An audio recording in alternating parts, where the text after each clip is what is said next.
It was a bust. The oil rig and the hateful mound led him nowhere closer to finding Jeremy. Conde was sure he had struck gold when he found Jeremy's bag, but it was just a trap set by Lottie, another of Derceto's orderlies. Things got out of hand real quick, but somehow Conde managed to find his way back to Derceto none the wiser. At least it was one item off his list. Now he had to figure out what to do with the boiler.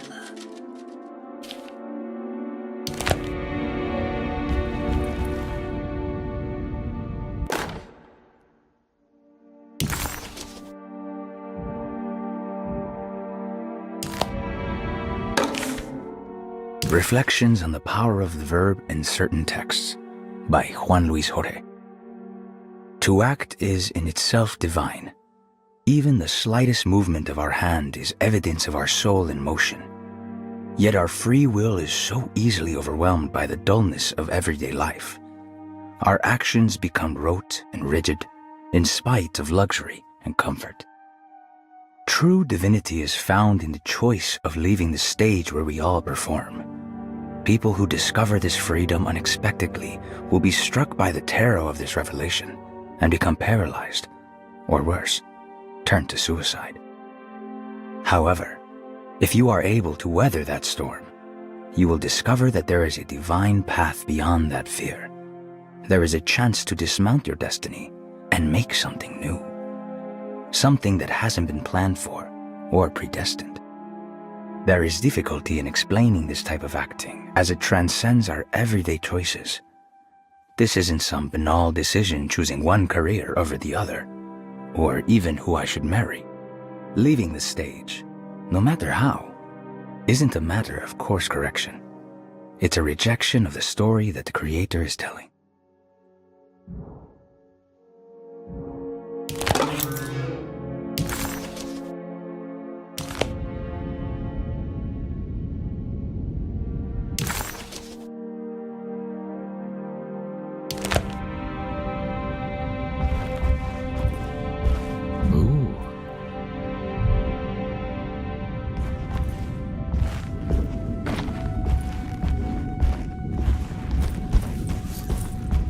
It's wedged shut. It worked.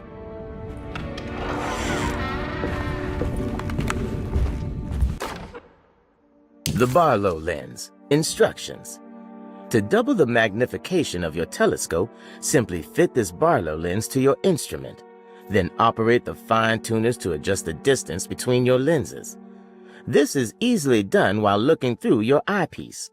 Simply search for a position where your picture is clear and appears flat.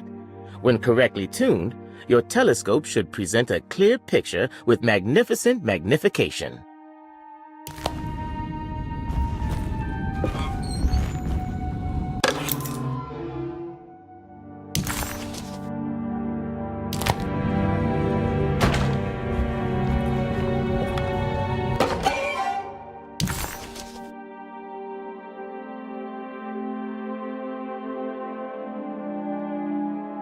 What's this?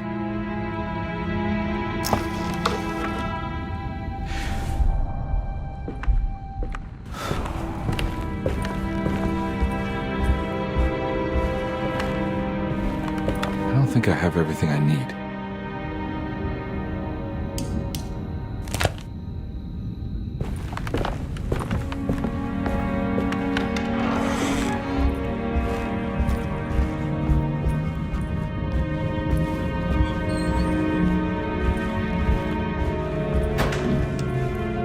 Now we're talking.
wedged shut.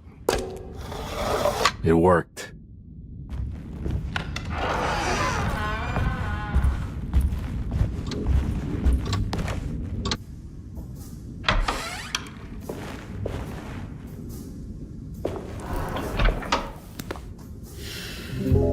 Detective Conby, how good of you to come. Let me pour you a drink. What happened here? This place looks like it was hit by a bomb. Welcome to the madhouse, Detective. Thanks. Did the ceiling just collapse? I heard it was something in the attic, something that was supposed to happen but didn't. How that could have such consequences is beyond me.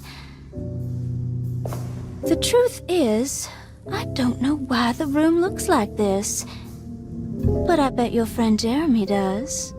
You know where I could find him? Oh, somewhere in his past, I suppose. He keeps going on about that mysterious dark man. I think he is hiding from him. Or maybe he's with him. I can't really keep up. I don't worry much. Take a look around this room. You may think it looks spectacularly devastated, but I just think it's finally found its stride. It fits perfectly with the state of this place and its loonies. The same goes for the nonsense with Jeremy. In my eyes, we finally managed to match the wild ride inside all of us. Well, I'm happy you find the evening so harmonious. I hope you don't mind me setting things right. Jeremy's business, that is. This room looks beyond my capabilities. Good luck, Detective. Hope to see you again soon.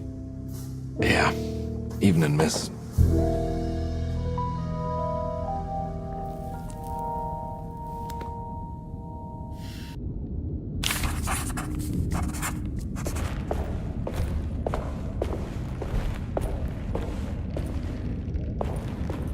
Can I get some more of that whiskey? Go ahead, Detective. I don't think I can stomach any more anyway.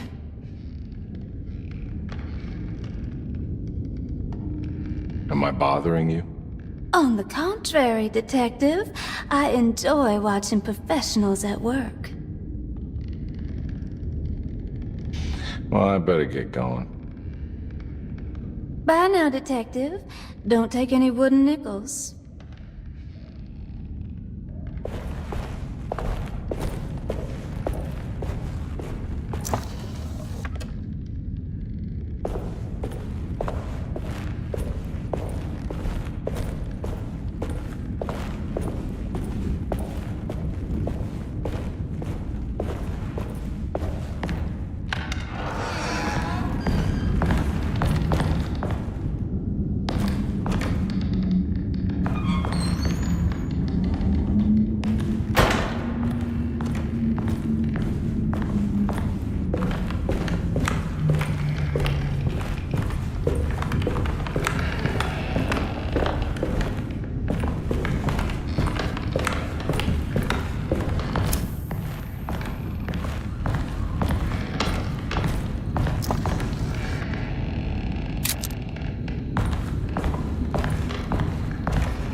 Where's more of that aggressive rot?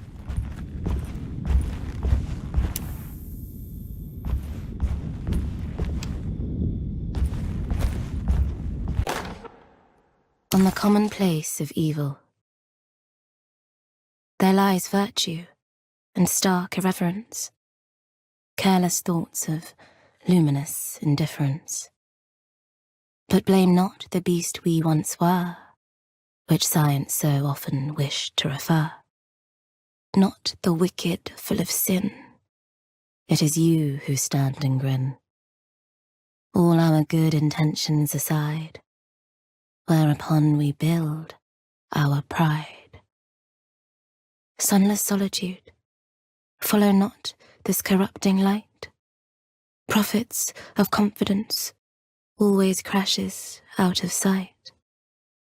Hear me, for we all bear this mark. Thus we must remain alone in the dark.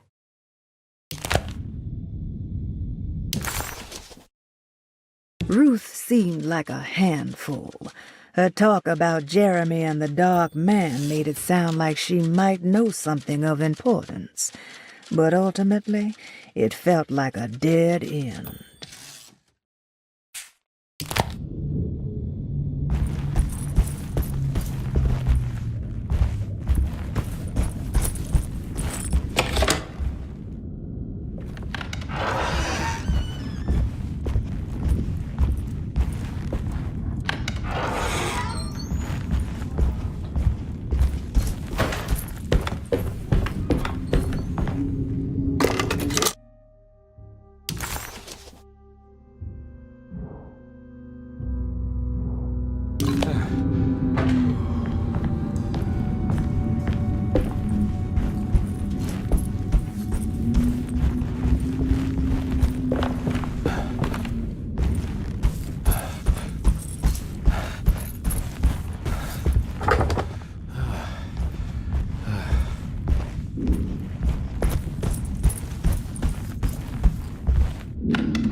There's something missing.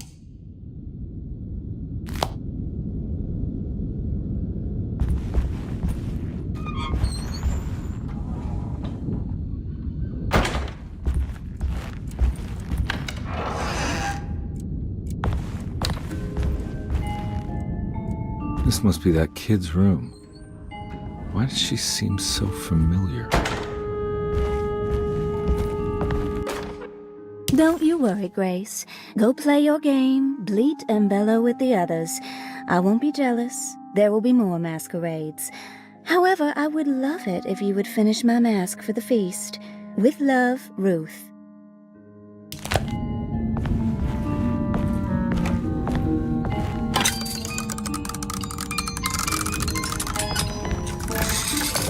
Huh.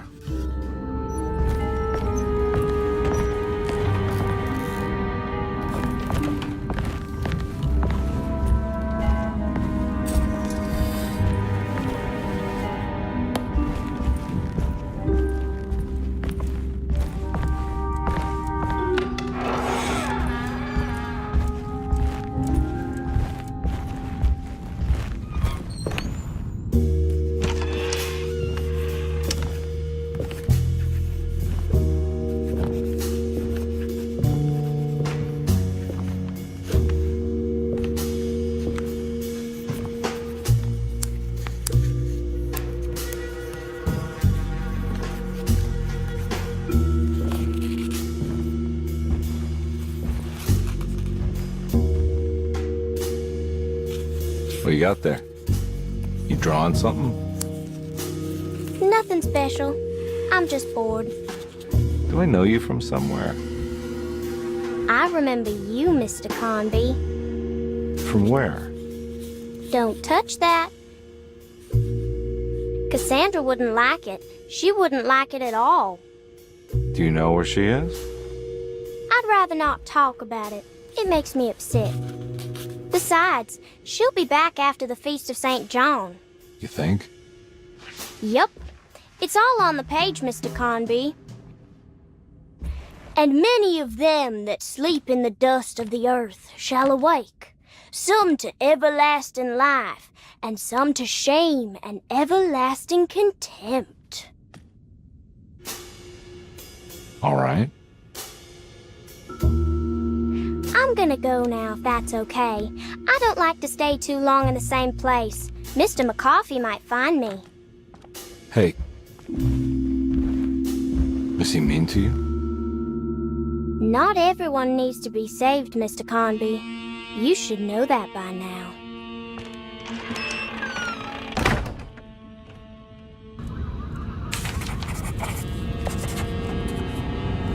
Why did that girl look so familiar? Detective Conby just couldn't quite remember. His last few years were clouded by a drunken haze, a haze which now had turned almost opaque. Considering their shared past, Grace had every right to feel slighted, but it wasn't in her nature. She was amused. So this is where Cassandra Beauregard ended up. For some reason, I thought she died years ago. Miss Beauregard, I picked up your medicine at the post office today. As you understand, it needs to be administered by the orderlies for your safety. I've put the box in Lottie's room for now, and I'm sure she will find you as soon as possible. Mr. Waits.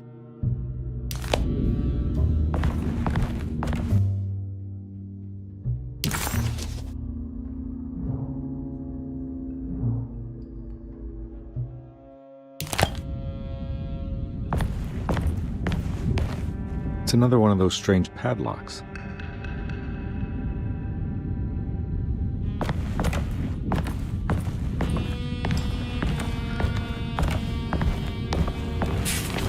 There's more of that rot again, like it's guiding me to do something. But what?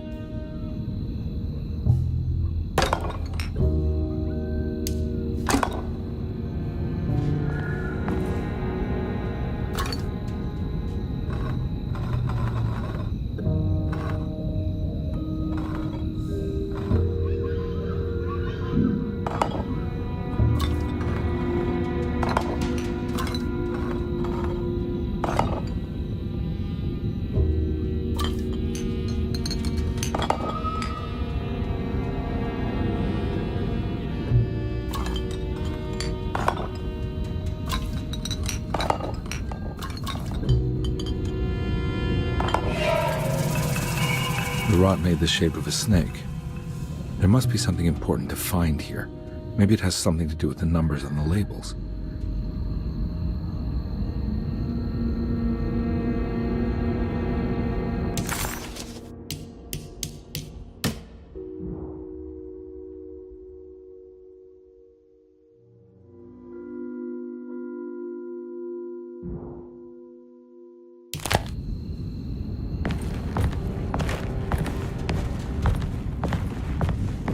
It's another one of those strange padlocks.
The medicine bottles had stains of rot on the labels, suggesting some greater shape. They just needed to be put in the right order. But for what purpose?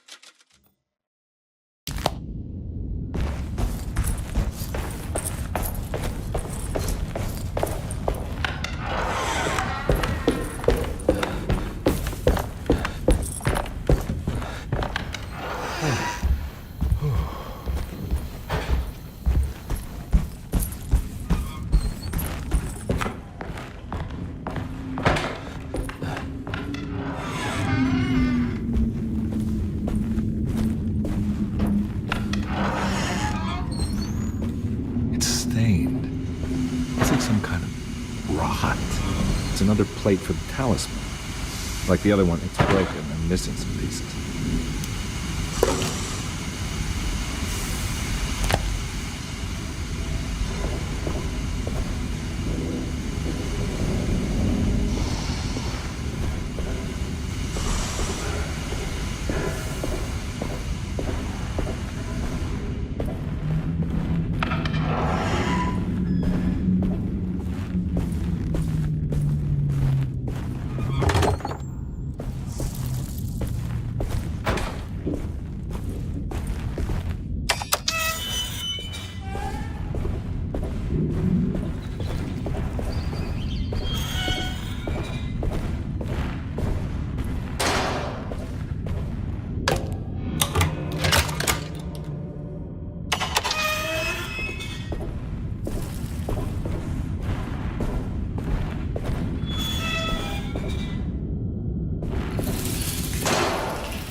It worked.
Jeremy?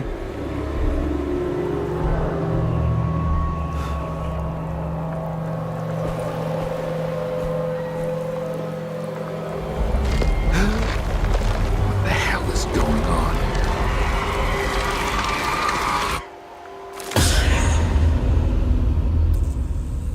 Where's the body? Conby didn't know what to make of the grotesque vision of the dead clerk. Was he dead, or was it all fiction?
black glass is showing another room. Must be a way to another one of Jeremy's memories.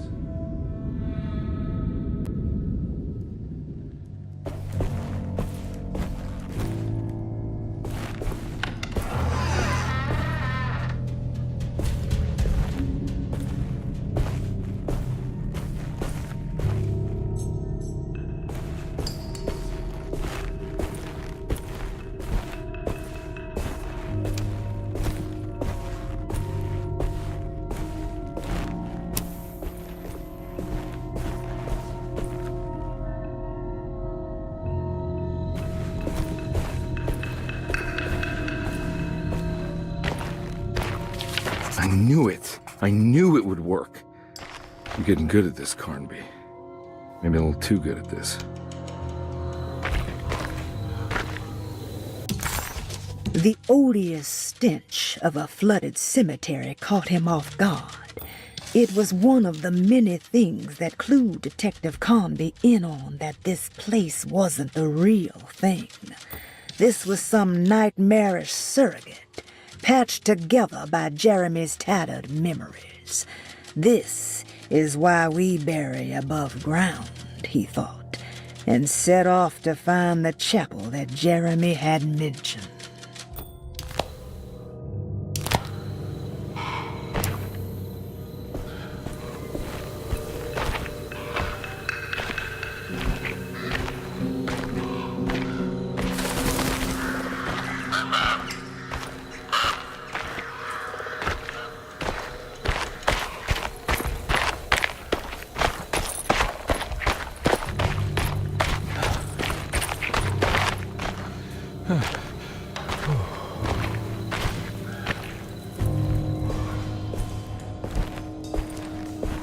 The Hartwood's family crypt.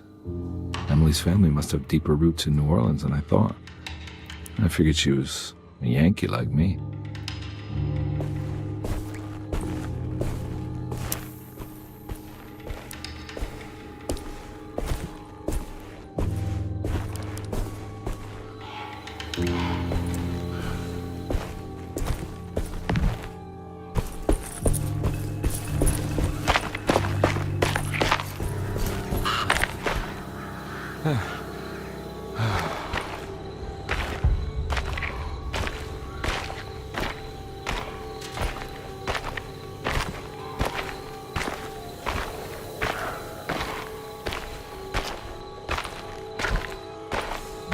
Now what do we got here?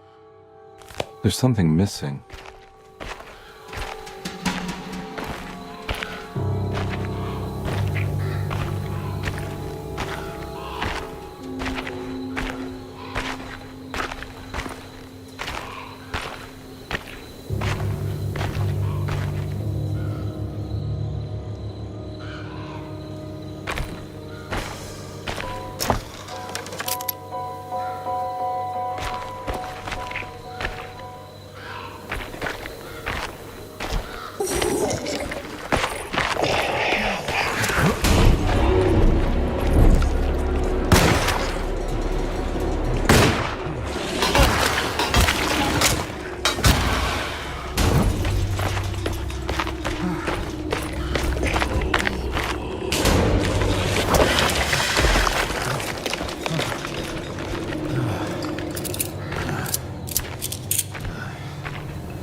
What's this?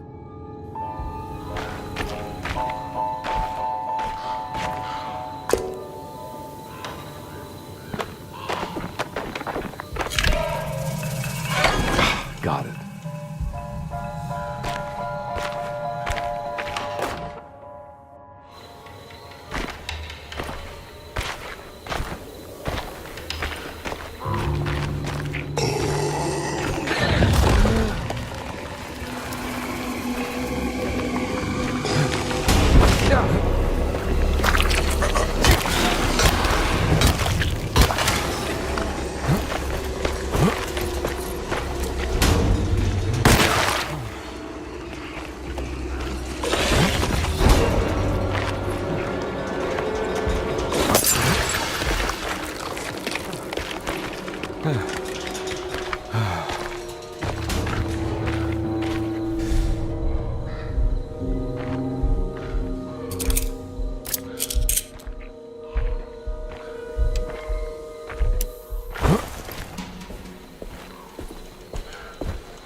It was the chapel Jeremy had mentioned in his book.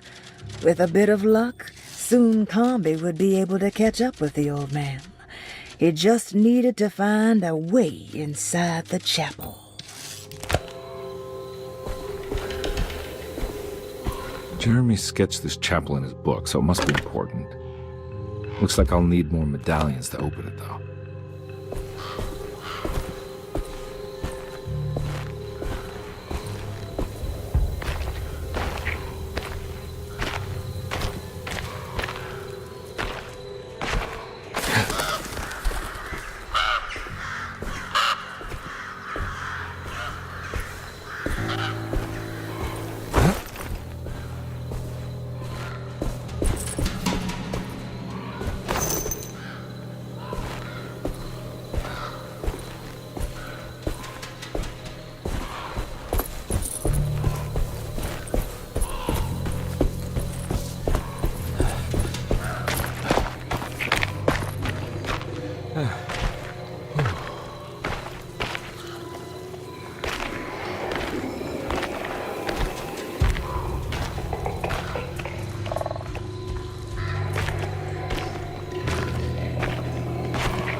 Now what do we got here?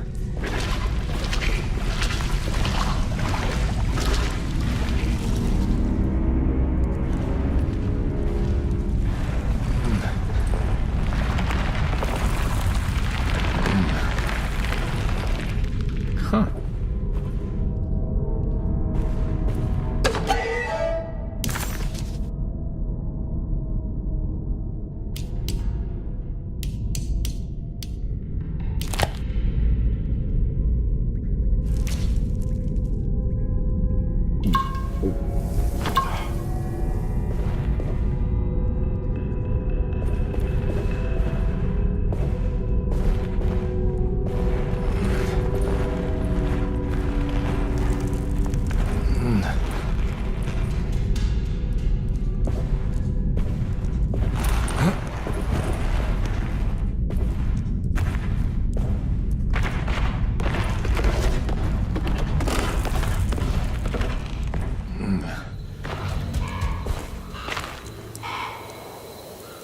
Thank God that's over.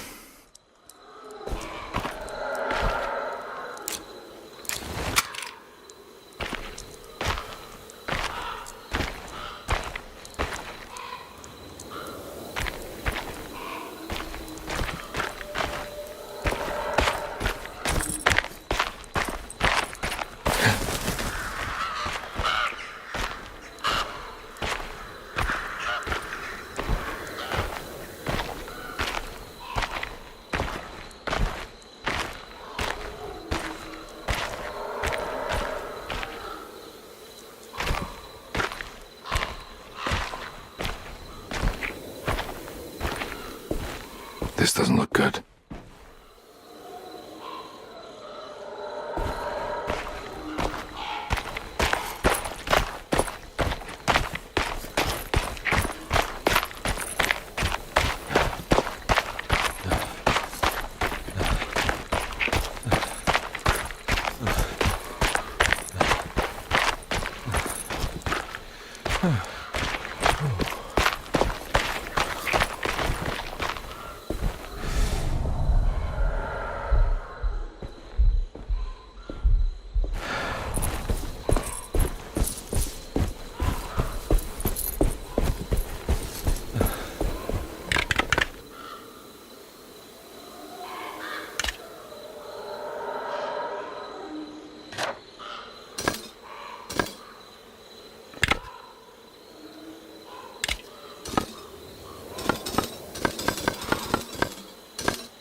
Please don't touch her.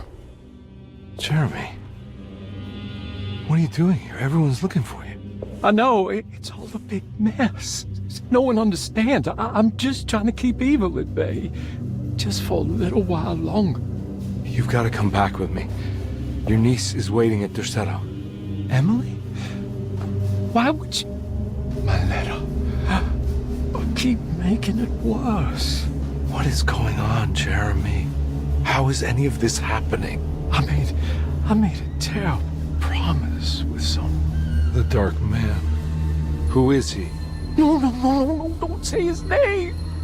He can hear us. He's always listening.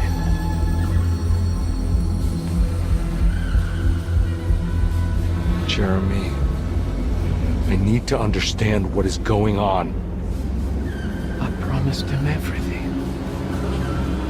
When the sun rises, I will be chained in his sunken desert temple for an eternity.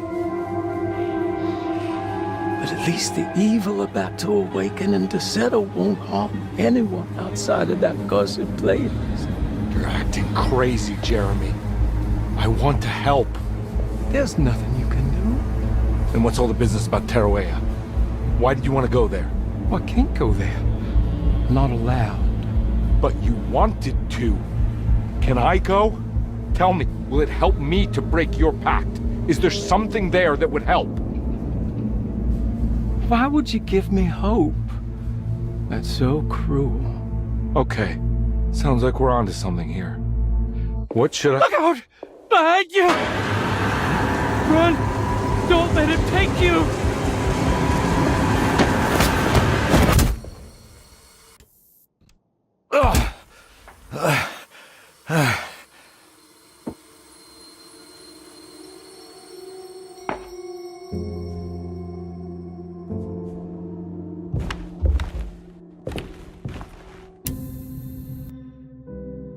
I've seen so many strange occurrences lately. Memories explode into existence and then burn out like tired glass bulb filaments. Dreamscapes crash down from the stars and sink into the sea. Doors that lead to nowhere and absolutely everywhere at once. With all this reverie, I want to think there's a chance that you found a way to remain alive in some way I cannot fathom. Just like I've learned to navigate with my talisman. Maybe you, with all your knowledge, you somehow knew a way to find me again. Perhaps in Teruea. Oh, my love, Jeremy.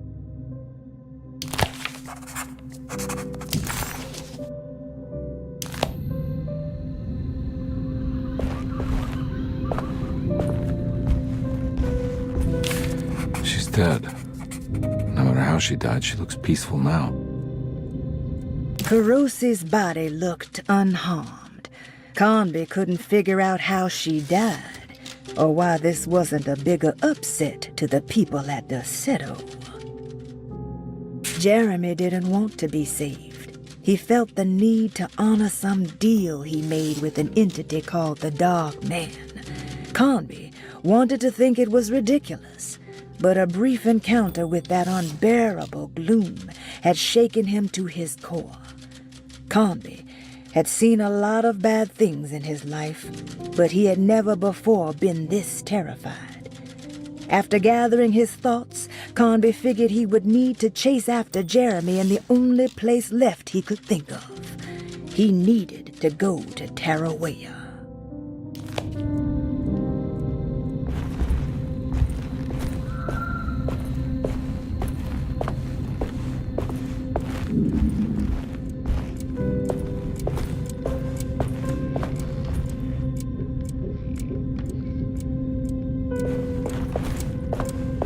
Astarte Artist Colony.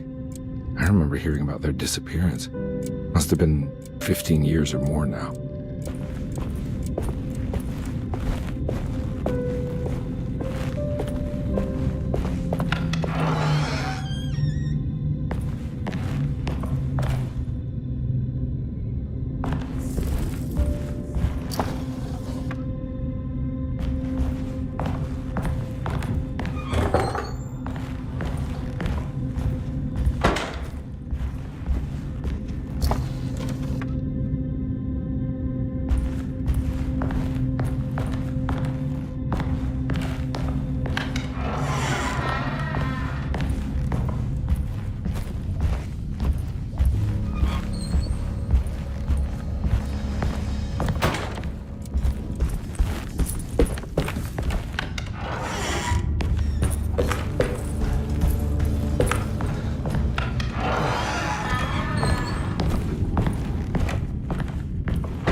telescope lens. Why would he lock that up? Jeremy had found a way to enter Terrawea, but he wasn't allowed to go. He knew deep down that it was impossible for him to cross that threshold. Instead, he hoped that Perosi would go in his place and burn his library to the ground so he could start again. But she never got the chance. Perosi had her own problems, her own demons, and she died suddenly one day without warning. Holding the telescope lens in his hands, Detective Conby suspected what it was. At least a part of the key to that paradise Jeremy so desperately wanted to see. Curious what he would find, he felt eager to put the lens to use.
Whoa.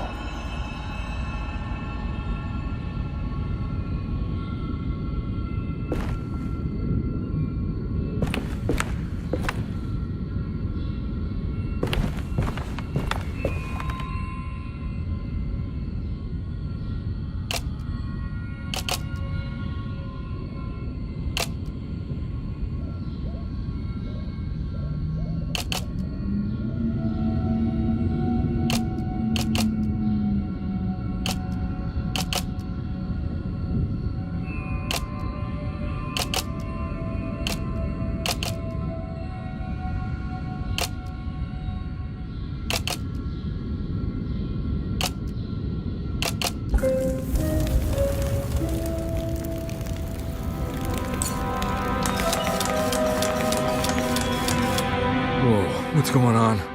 It's dialing in something all on its own and it's showing the way to another memory? Where is that?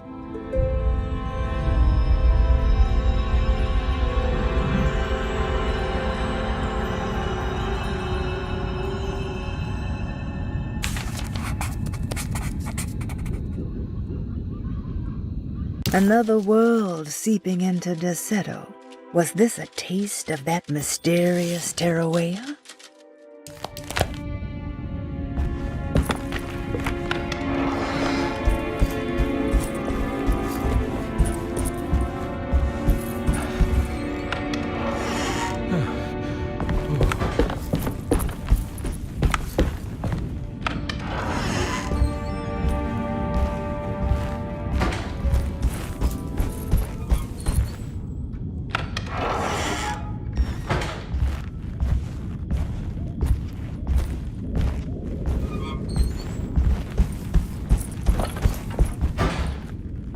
Here we go.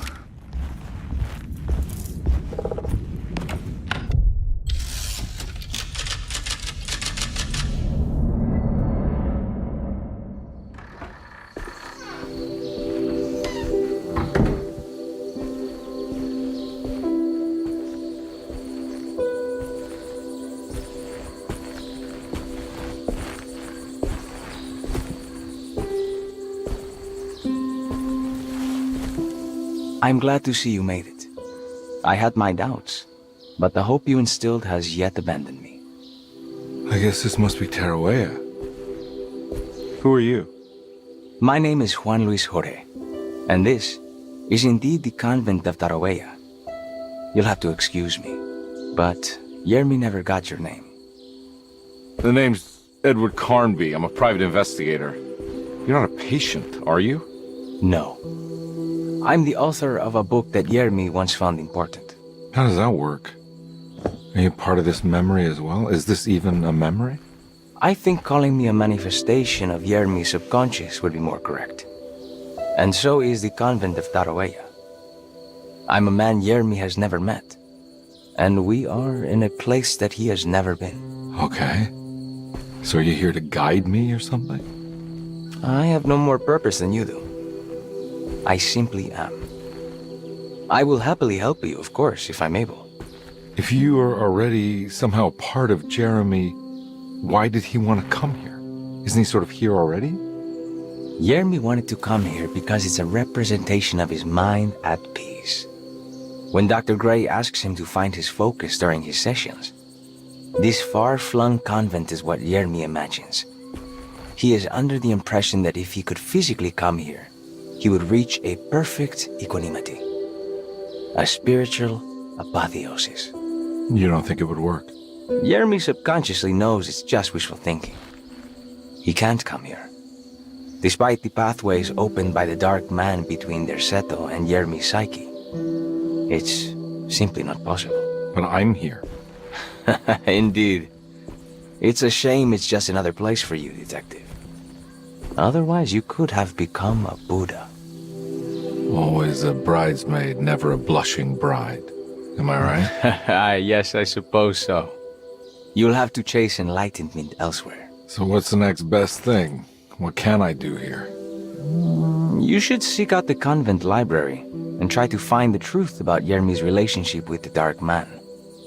It's the sort of knowledge he represses and is unable to reflect on. Will it tell me how to break the pact? Perhaps. At least you'll have something to confront Yermi with. Wait, why can't you just tell me? I don't know such things. You'd be better off consulting the text of Dr. Freud if you want such answers. No thanks, I hate shrinks. There is another thing you should know about the library. He is here as well. The Dark Man has been working his way through the text for a long time. He's here? How am I supposed to get past him? Be careful, Detective. Oh, jeez, just perfect.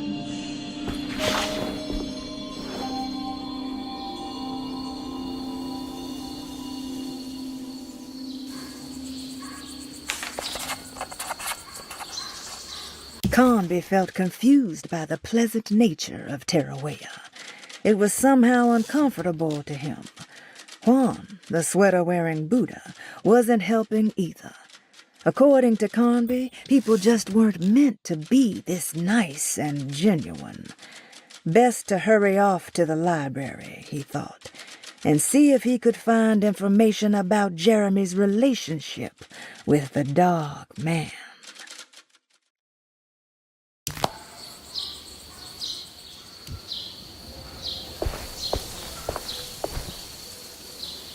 You have any advice on how to deal with the dark man?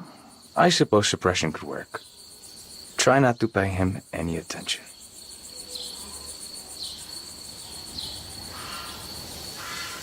I know you said Jeremy's never been here, but does this place exist in real life? I think it's supposed to be Mexico. But I am not certain of Tarahuella's origin.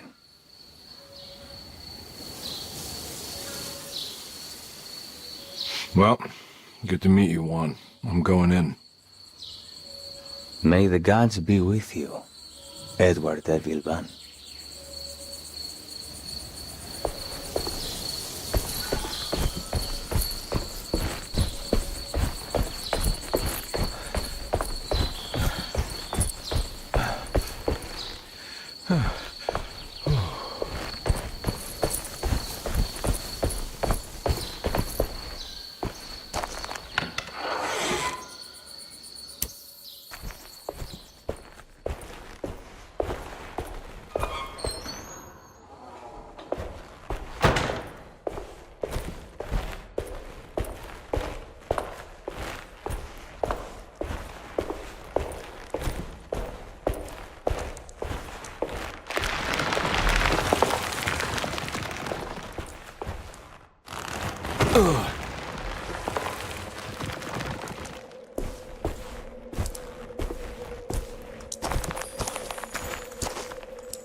Oh.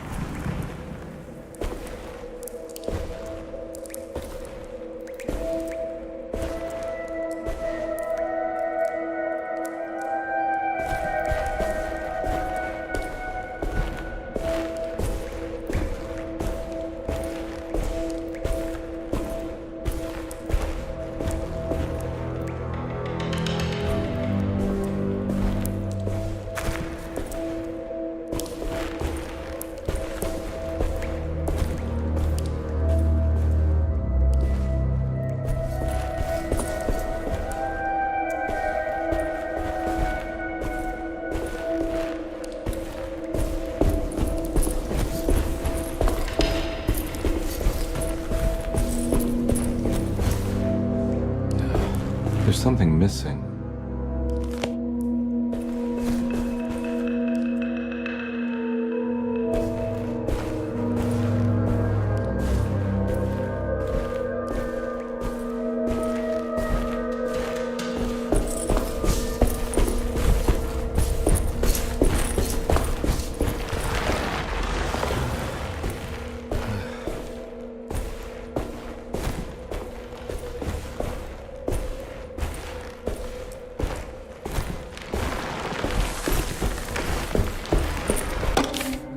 The great library was endless, beautiful, and terrible.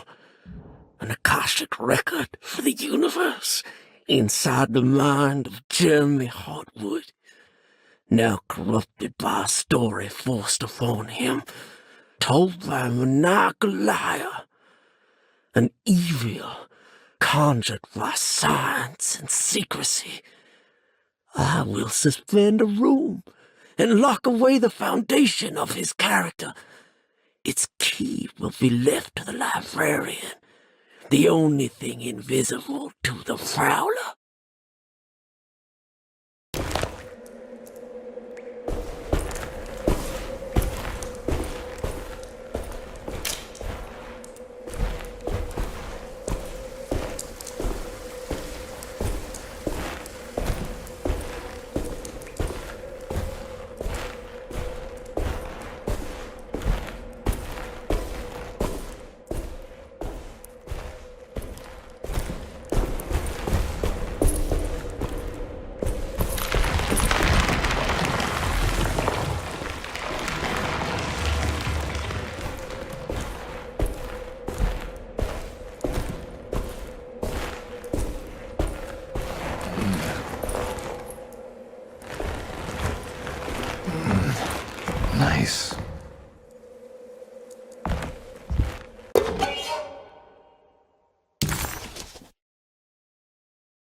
Here's something.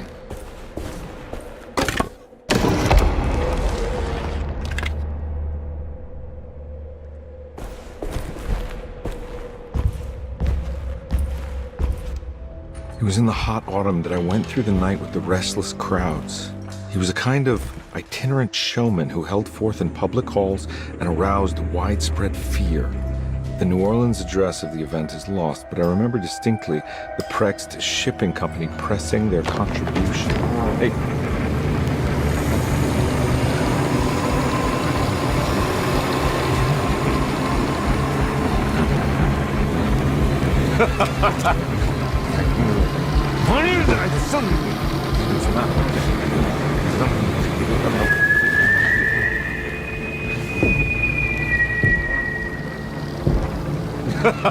Detective! Juan!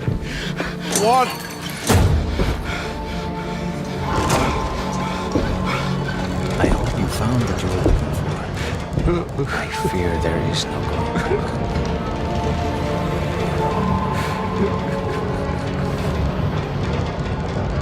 I was so close. There must be something I can work with. Come on, Garby, think. Think! The shipping company. Prext. Right. Good luck, detective.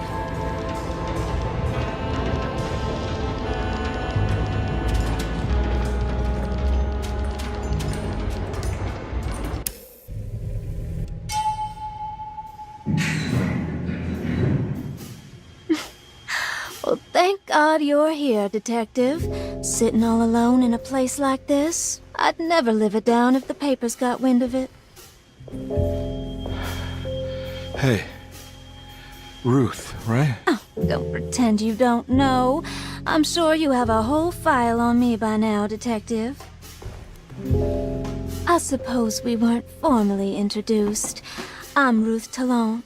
Miss Ruth Talon, in case you're wondering. Edward Carnby. Enchanté. Are you sure? I had too many already. Nice. It's good. I know. I have great taste, Detective. I heard you're trying to break Jeremy's promise to the Dark Man. Yeah. Do you know anything about that kind of stuff? No, but it makes you wonder. If he made a promise, can't he simply stand by his words?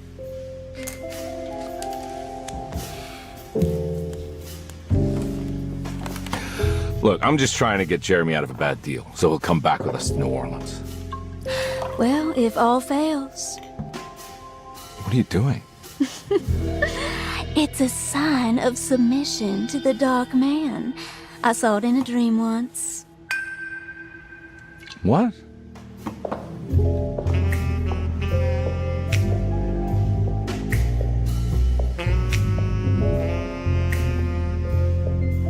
You don't know the Prext Shipping Company by any chance? I do. They made big money during the war. Their waterfront office is just over there. How did you do that? Do what, Detective? Bonne chance. Hey, have you seen Emily Hartwood anywhere? Are you trying to make me jealous, Detective? No, I haven't seen your doll anywhere.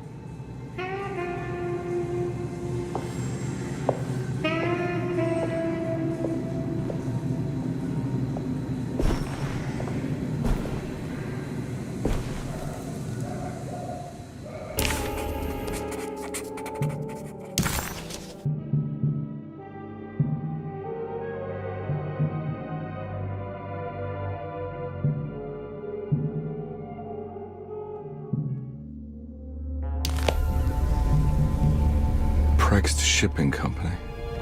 According to the book in Tarawea, the Dark Man is connected to a performance that Jeremy went to somewhere in New Orleans. I'm sure I can find the address inside.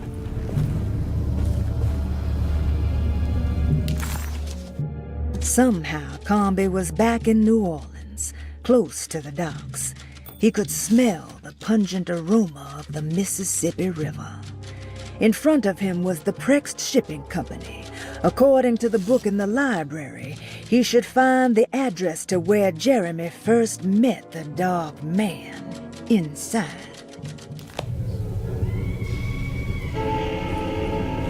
I don't know where to go.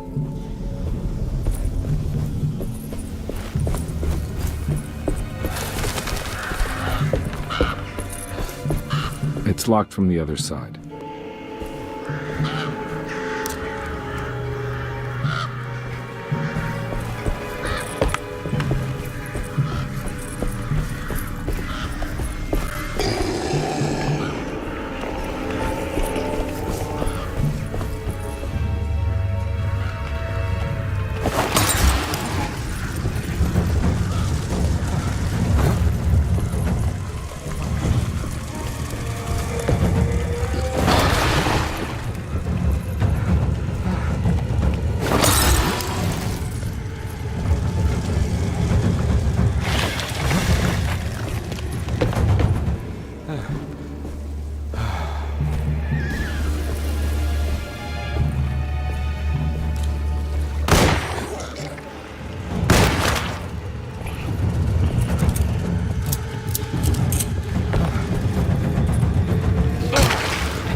There must be another way inside.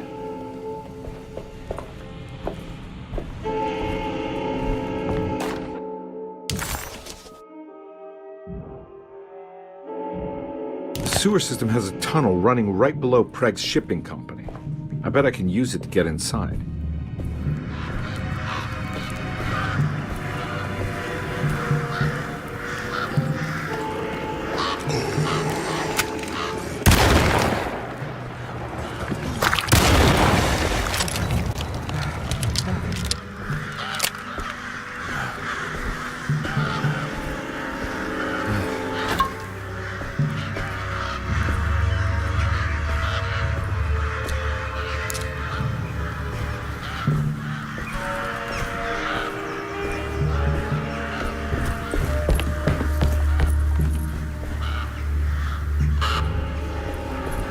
No way I can get this out of the way with my bare hands.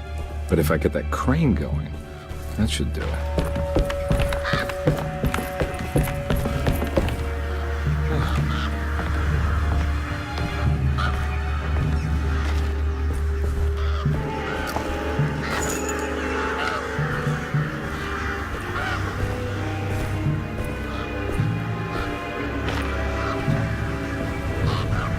I need the key.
finished.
Made it inside the warehouse.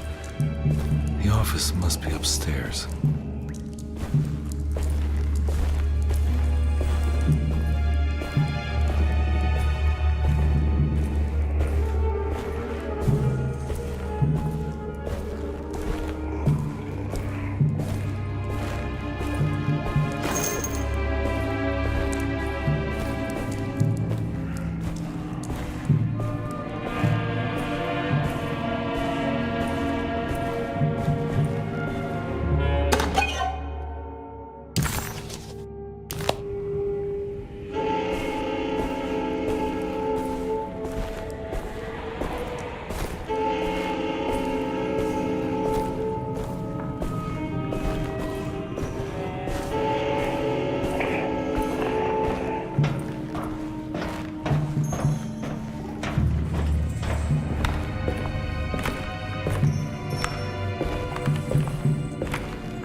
Hey, I always wanted to try one of these.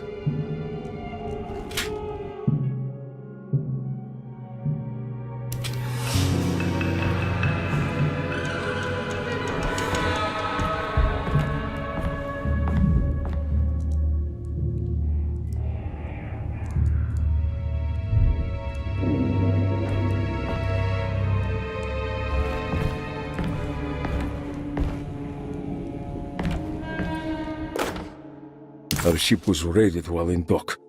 All of his things were recovered, but blood was shed. Several men were carried into the Mississippi River and drowned by ones who live in the deep. All items have now been signed and delivered. Now best keep the papers safe. What is left? Later is right. And hell is back again.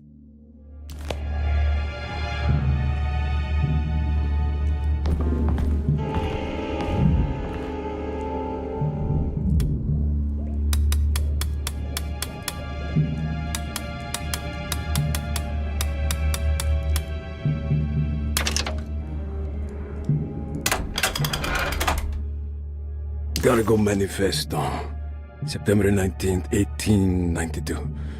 Breck Shipping Company delivered 4 steamer trunks, 1 Egyptian sarcophagus, and a large wooden crate belonging to the showman called the Black Pharaoh, performing at 18th Street. Here the address where Jeremy first encountered the Dark Man.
Looks like the fog cleared up.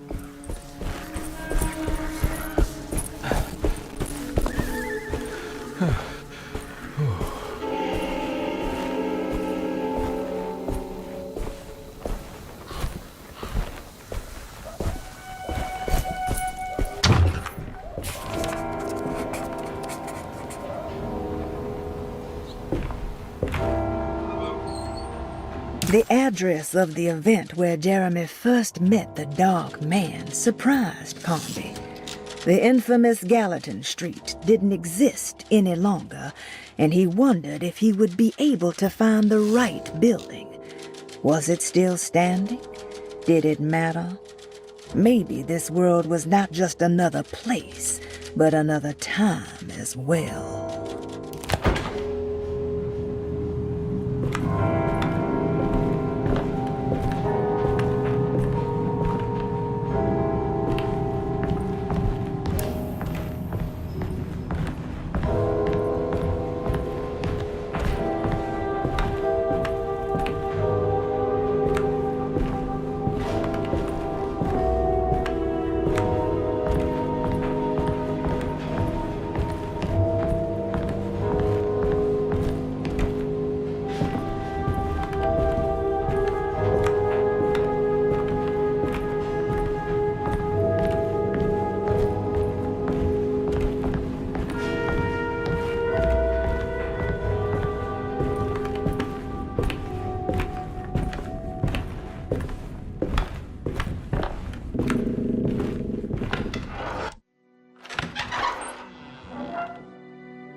You want to tell me what this is all about?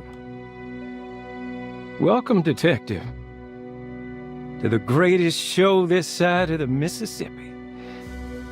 Now the hotel, the Black Pharaoh, the ancient magician who lived 1,000 lives and wore 1,000 masks.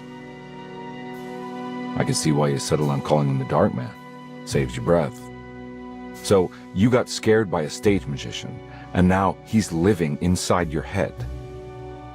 You can mock me, Detective, but you would be the crazy one to think his presence can be ignored. Look where we are!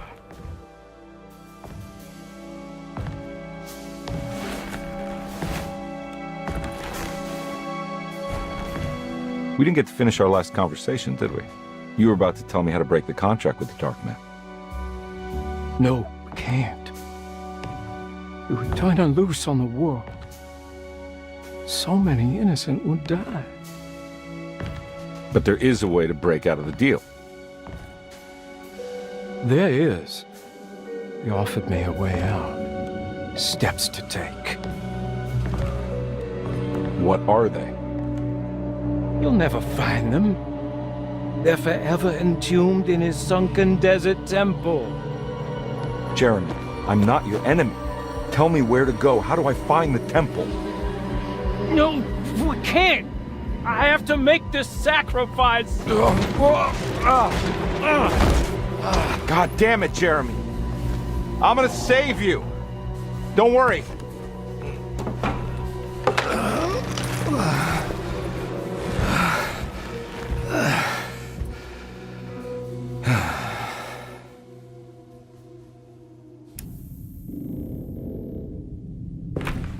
How do you save someone who doesn't want to be saved? Well, he's gonna get saved no matter what. I just need to find the temple somehow.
Conby found himself in a vast and dark desert.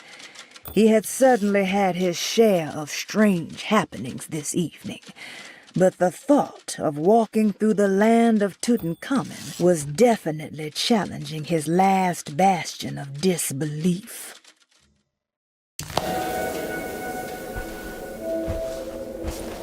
Oh.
sunken desert temple. I better get down there.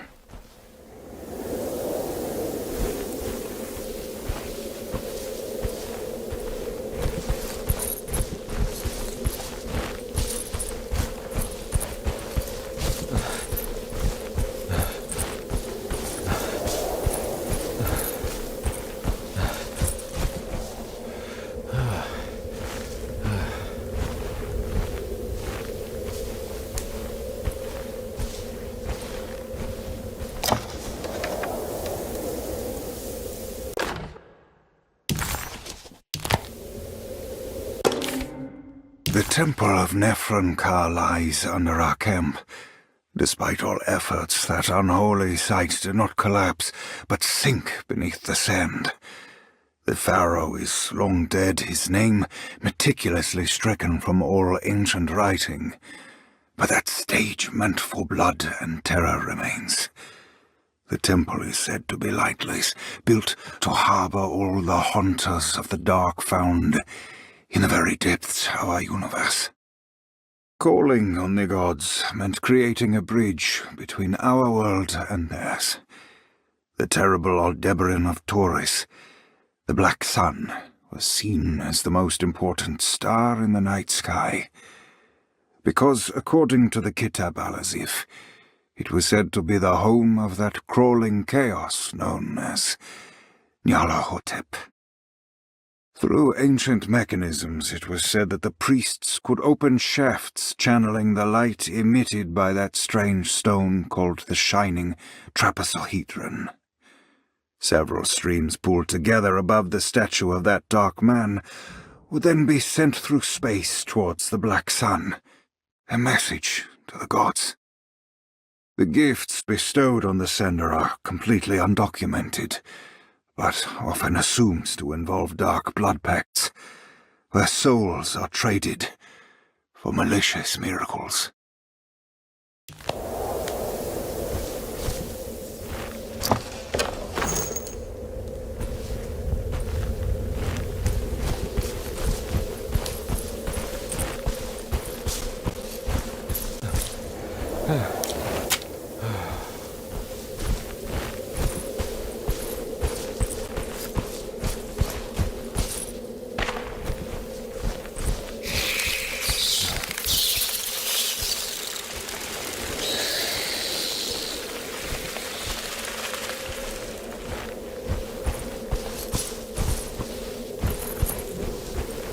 Here we go.